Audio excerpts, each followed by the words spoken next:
ஆதி துணை ஆதியே துணை, ஆதியை அறிய குருவே துணை. மரளி கைதிண்டா சாலை ஆண்டவர்கள் மெய்மதம் மெய்மன ஞானம். சுழி சுழித்தொரு கீழிழுத்ததில் சூழுலகமது ஏழதாய், வழியதாகவே தன்னிலேயது வாழுமே நபுசு ஏழன. எல்லோருக்கும் நமஸ்காரம். இவ்விரிபுவன வேதமாமரைகளின் அதிகாரண செழுங்கலை கருவூலத்து ஆண்டவர்கள் திருவாயுரை விரிப்பு. இந்த மெய்ப்பாதை வேறு வேதம் ஆசான் திருமேனி, வேதத்தை ஓதினாலே புண்ணியம், வேதங்கள் பூராவும் தித்திக்குது, திருமறை குரு பெருமான், திருமறை குரு தீன் திருமேனியர். வேத ஏட்டில் எழுதியுள்ளதை படிப்பதன் பயன் இறைவனை காண்பதுதான். தலைவன் தன்னை அறிந்தவனே குலத்தோன் என்று திருவேதம் உமக்கு உரைக்கச் சொன்னது எம்மை என்ற நமது பெருமானவர்களின் என்ற நமது தெய்வம் அவர்களின் உத்தரவின்படி நமது தெய்வம் அவர்கள் என்றென்றும் திருமறை குருபெருமானாக நமக்கு எப்பவும் விளங்கி கொண்டிருக்காங்க.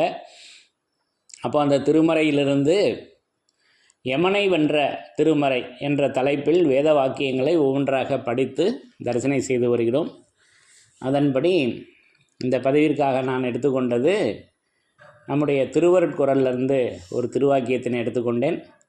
இந்த திருவாக்கியத்தில் நமக்கு வருகின்ற அந்த யமபடரின் அச்சத்தினை எப்படி நமது தெய்வம் அவர்கள் திருமறையாக விளங்கி கொண்டு அதை மாற்றி வைக்கின்றார்கள் என்பதை, நமக்கு மாறியதன் நாமமாக அதை எப்படி எடுத்து வச்சிருக்காங்க, அந்த திருமறையின் பரிணாம வளர்ச்சி எப்படி இருக்கிறது என்பதை அற்புதமாக நமக்கு எடுத்து வழங்கியிருக்காங்க.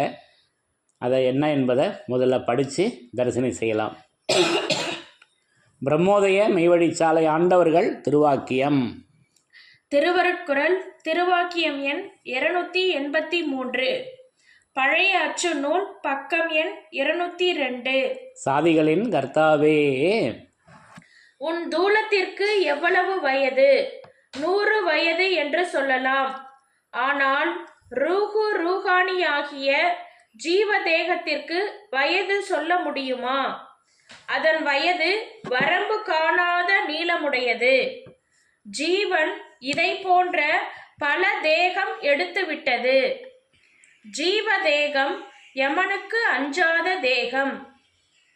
ஜீவதேகம் யமனுக்கு அஞ்சாத தேகம். அதன் திடமும் உன்னதமும் யாராலும் அளவிட்டு சொல்ல முடியாத பெருமிதமுடையது. அதன் திடமும் உன்னதமும் யாராலும் அளவிட்டு சொல்ல முடியாத பெருமிதமுடையது. அது எதற்கும் அஞ்சாத வாளின் முனை போன்ற கூரானது.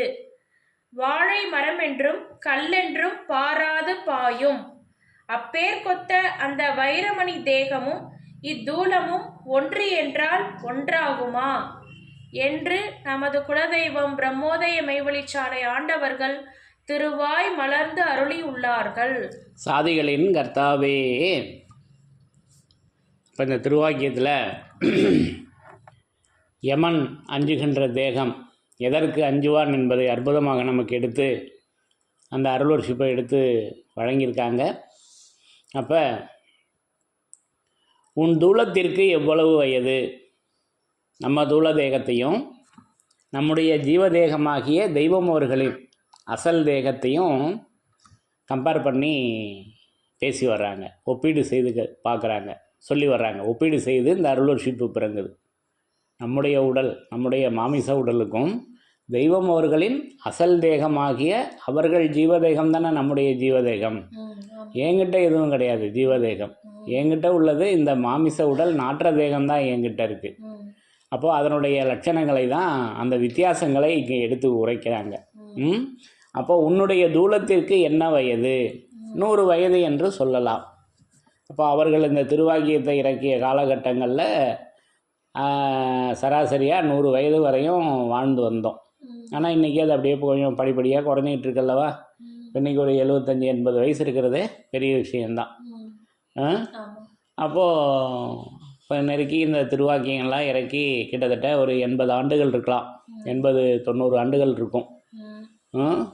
ஆமாம். அப்போ அந்த 100 வயது இப்போ அது குறைஞ்சி வருது. அதை தான் இங்கே கம்பேர் பண்ணுறாங்க. நம்மளுடைய இந்த மாமிச தேகத்துக்கும் தெய்வம் அவர்களின் ஜீவதேகம், அதுதான் நம்மளுடைய ஜீவதேகம் அல்லவா? அப்போ அந்த வித்தியாசங்களை எடுத்து வழங்குறாங்க. அப்போ உன் தூலத்திற்கு எவ்வளோ வயது? 100 வயது என்று சொல்லலாம். ஆனால் ரூஹானி ஆகிய ஜீவதேகம், அங்கே பாருங்கள், அந்த ஜீவதேகத்துக்கு ஒரு நாமம் கொடுக்குறாங்க, ரூஹானியா.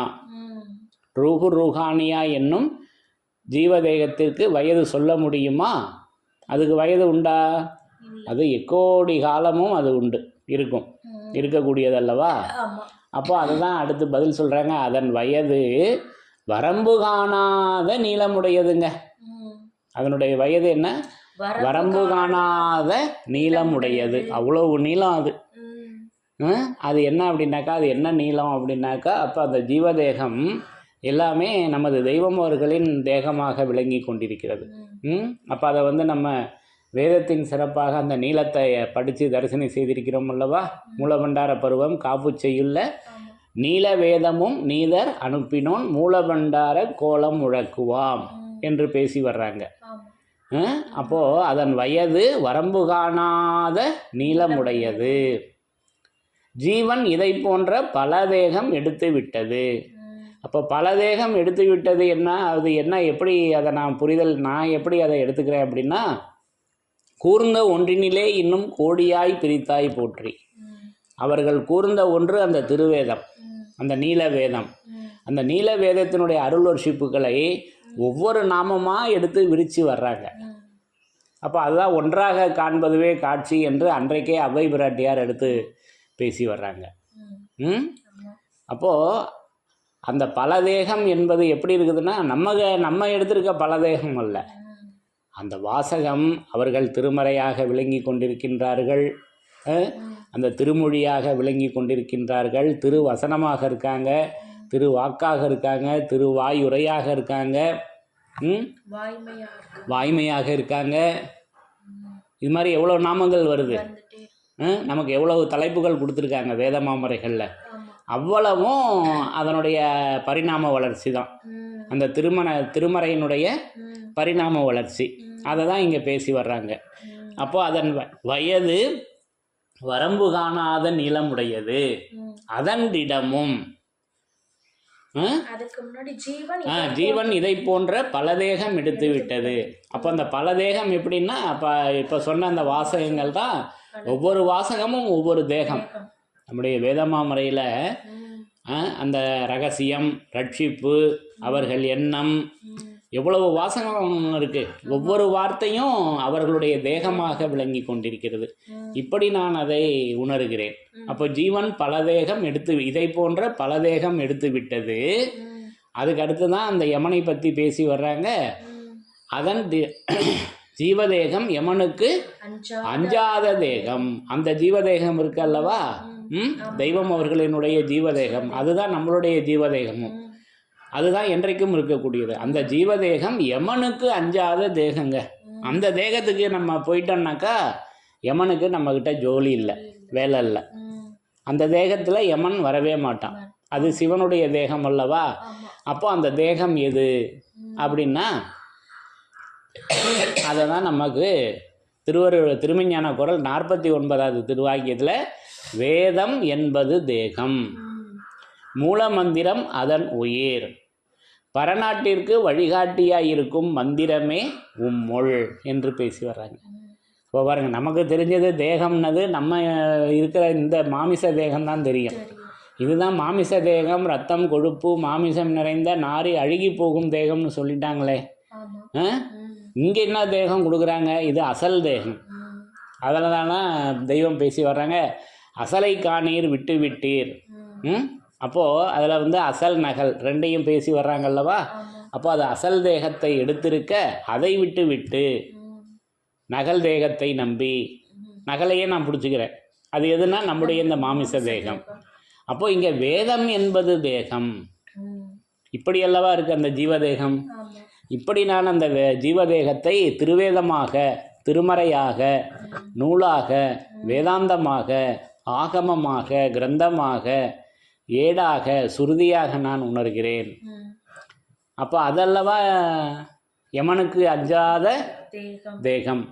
ஜீவதேகம் யமனுக்கு அஞ்சாத தேகம் என்பதை இப்படி நமக்கு ரத்தின சுருக்கமாக எடுத்து வைக்கிறாங்க. அப்போ அதல்லவா உடல், அது நீதி உடல் ஆதி எடுத்து. அப்போ வேதபோத நீத மந்திரங்கள் வேறு வேறு அனைத்தும் ஓருருவாகி உடம்பெடுத்து பேசி வர்றாங்கல்லவா அவதார காட்சி. எது உடம்பெடுத்ததுன்னா வேதபோத நீத மந்திரங்கள் வேறு வேறு அனைத்தும் ஓருருவாகி உடம்பெடுத்து. அப்போ அமுதகலை ஞான போதத்தில் மெய்பொய்யும் பிரித்து காட்டும் வேதமே தூளமாகும். ஈதலத்தின் வாதகற்பம் எடுத்திங்கோதன் என் குல சுக்கில நாத உடம்பாய் நின்ற. சுக்கிலம்னதுமே நம்ம தேகத்தில் வர்ற சுக்கிலம் தான் எனக்கு தெரியும் முதல்ல, அதல்ல, பக்கத்திலே கொடுத்துட்டாங்க. சுக்கில நாத உடம்பு, அந்த நாதமாக அவங்க இருக்காங்க. அப்போ அந்த நாதன் தான் வந்து உலாவுகின்ற வசனமாக அவங்க விளங்கி கொண்டிருக்காங்க அல்லவா. அப்போ இந்த நாதன் பொறுத்துணை தேடி வேதாந்த வழிபற்றி நெடும் சாவா வரம் கிடைத்தது அல்லவா. யமனை வென்றாச்சே எதன் உதவி கொண்டு? வேதாந்த உதவி கொண்டு. அந்த நாதன் பொறுத்துணை தேடி. அப்போ அந்த நாதன் அது தொன்மறை நாதன் தானும் தூய்மணி ஆசனத்தே. அப்போ அந்த நாதனும் தொன்மறையாக அல்லவா விளங்கி கொண்டிருக்காங்க. ஒவ்வொரு வாசகத்திலையும் அந்த திருமறையாக அவங்க விளங்கி கொண்டிருக்கிறத இப்படி நிரூபணை செய்கிறார்கள் அல்லவா. இப்படி நான் அதை உணர்கிறேன். அப்போ அந்த ஜீவதேகம் அது யமனுக்கு அஞ்சாத தேகம். அப்போ அது மனித வடிவெடுத்த மாசற்ற உடல். மாசற்றதல்லவா உடல். ஆக இப்படி நமக்கு அந்த தேகத்தை அது என் குல சுக்கில நாத உடம்பு. அந்த சுக்கிலத்துக்கு பேர், அந்த நாதத்துக்கு பேர் சுக்கிலம், அதுக்கு பேர் உடம்பு. அதிலல்லவா நம்ம இப்போ மறுபிறப்பு எடுக்கிறோம் வேதத்தின் வாயிலாக. இந்த சுக்கிலம் நாத்தம் அடிக்கக்கூடியது, நம்மக்கிட்ட இருக்க சுக்கிலம். அதனால தான் தெய்வம் அவங்க பேசி வர்றாங்க. அடல் நாற்றத்தை பரிசுத்த இந்திரியமாக மாற்றி கொண்டவர்கள் முழுக்க விளக்கில்லாதவர்களாக ஆகின்றார்கள். என்கிட்ட உள்ள சுக்கிலம் நாத்தம் அடிக்குதே, அது அடல் நாற்றமாச்சே. ஆனால் இங்கே அது பரிசுத்த இந்திரியமாக அல்லவா நமது தெய்வம் அவர்களிடம் இருக்கிறது. அது பரிசுத்த இந்திரியம். அப்போ அறிவு பரிசுத்த ஆவியானது. வேதத்தில் சொல்லப்பெற்றுள்ளதோ பரிசுத்தம். எப்படி பேசி வர்றாங்க பாருங்க. அப்போ ஈதலத்தின் வாதகற்பம் எடுத்து இங்கு ஓதன் என் குல சுக்கில நாத உடம்பாய் நின்ற ஓதுமதி. அது நாத உடம்பாய் நின்ற ஓதுமதி வேதம். வரிசையாக வருது பாருங்க அந்த திருவேதத்தின் சிறப்பு. திருமறை குருபெருமானாக தெய்வம் அவங்க விளங்கி கொண்டிருக்காங்க என்பதை எப்படி நிரூபணை செய்கிறாங்க. அப்போ சுக்கில நாத உடம்பாய் நின்ற ஓதுமதி வேத கலைவாணி எந்தன் உளம் குளிர நாவில் நின்று முழங்கும் காப்பே. அப்போ அந்த காப்பாக நின்று அவங்க எப்பவும் முழங்கி கொண்டிருக்காங்க திருவேதமாக அல்லவா. ஆக இப்படி அது ஜீவதேகம். அந்த தேகம் என்பது வேதம் என்பது தேகம். இப்படி நான் வேத தேகத்தை நான் உணர்கிறேன். என்னுடைய ஜீவதேகம் எது என்றால் நமது தெய்வம் அவர்கள் இறக்கி அருளிய அந்த திருவேதம். அது இதுக்கு முன்னாடி எங்கே இருந்தது? நமது தெய்வம் அவர்களின் நினைவில் இருந்தது, எண்ணத்தில் இருந்தது அல்லவா. அவர்களுடைய எண்ணத்தில் இருந்து வெளியானது அவங்க அருளர்ஷிப்பு. அந்த அருளர்ஷிப்பை தானே எழுதி வச்சுருக்காங்க. அது என்றைக்கும் இருக்குதே. இப்படி நான் அந்த ஜீவதேகத்தை உணர்கிறேன். அப்போ இந்த ஜீவதேகம் யமனுக்கு அஞ்சாத தேகம். அதன் திடமும் உன்னதமும் யாராலும் அளவிட்டு சொல்ல முடியாத பெருமிதம் உடையது. இப்போ இதெல்லாம் தலைப்பு கொடுக்குறாங்க. அந்த பலதேகம் பெருமிதம். அது என்ன பெருமிதம்? எது வந்தால் என்ன, எது போனால் என்ன? இந்த மதிப்பிலடங்கா மாணிக்கம் கிடைக்க பெற்றுள்ள நீ என்ன எக்களிப்பில் இருக்க வேண்டும்? எது வந்தால் என்ன, எது போனால் என்ன? நமக்கு இந்த அழியா பெருநிதி புதுவாழ்வு அளித்த பெருமான் நம்மோடு இருக்கிறார்கள் என்ற அந்த பெருமிதத்தில் அல்லவா நீ வாழ வேணும். பெருமிதம் கொடுக்குறாங்க. அதன் திடமும் உன்னதமும் யாராலும் அளவிட்டு சொல்ல முடியாத பெருமிதம் உடையது. அப்போ அந்த பெருமிதத்தில் அல்லவா நீ வாழ வேணும்னு நமக்கு ஆசீர்வாதம் கொடுக்குறாங்க. அப்போ அந்த பெருமிதம் எப்படி இருக்குது அப்படின்னு தெய்வ தேடுகுடகத்தில் ஆரம்ப பகுதிகளில் பேசி வர்றாங்க. தேடி பாருங்க அது என்ன பெருமிதம் அப்படின்னு. இப்போ இதெல்லாம் வேதமாமரையில் தான் சொல்லி வச்சுருக்காங்க. மெய்ப்பொருள் அடைக்கலப்பாவுக்கு முன்னாடி தெய்வ தேடுகுடகம் ஆரம்ப பகுதியில் வருதல்லவா, அந்த பகுதியில் அற்புதமாக நமக்கு அந்த பெருமிதம் என்ன பெருமிதம்னு அற்புதமாக பேசி வச்சுருக்காங்க. அதை உடைச்சி கொடுக்குறாங்க. ஆக இப்படியெல்லாம் நான் அதை திருவேதமாக நான் தரிசனம் செய்கிறேன். அப்போ அதன் திடமும் உன்னதமும் யாராலும் அளவிட்டு சொல்ல முடியாத பெருமிதம் உடையது. அது எதற்கும் அஞ்சாத வாளின் முனை போன்ற கூறானது. அப்போ அது கூர் ஆயுதம் அல்லவா. எம்முடைய திருவாக்கு ஒருத்தி அது ஓர் கூர் ஆயுதம். அப்போ அந்த ஆயுதமாக நின்னல்லவா, அந்த ஆயுத எழுத்தாக இருந்தல்லவா நமக்கு வருகின்ற அந்த யமபடரினை மாற்றி வைக்கின்றார்கள். இதெல்லாம் நம்ம ஏற்கனவே இந்த பகுதியில் படித்து தரிசனம் செய்திருக்கிறோம் அல்லவா. இப்படி நமக்கு அதை ஒவ்வொரு இடங்கள்லையும் அதை எடுத்து வழங்கியிருக்காங்க. படிங்க. அதன் திடமும் உன்னதமும் யாராலும் அளவிட்டு சொல்ல முடியாத பெருமிதமுடையது. அது எதற்கும் அஞ்சாத வாளின் முனை போன்ற கூறானது. வாழை மரம் என்றும் கல்லென்றும் பாராது பாயும். அப்போ வாழை மரம் என்றும் கல்லென்றும் பாராது பாயும்னா இங்க நம்மளுடைய மனதை சொல்லி வர்றாங்க. கல் நெஞ்சக்காரன்னு சொல்லுவோம் கோவத்தில் திட்டுறப்ப. வாழை மரம் ஒரே வெட்டில் வெட்டிடும், இலகிய மனம். இன்னொன்று கல் நெஞ்சமாக இருக்குது அந்த மனது. அந்த உமானத்தை எடுத்து பேசி வர்றாங்க. வாழை மரம் என்றும் கல்லென்றும் பாராது பாயும். அப்பேர் கொத்த அந்த வைரமணி தேகமும் இத்தூலமும் ஒன்றென்றால் ஒன்றாகுமா.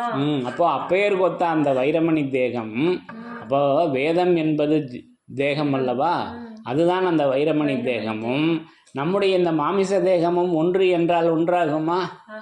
நான் அறிந்து கொண்ட உண்மை ஒன்றே ஆகாதுங்க.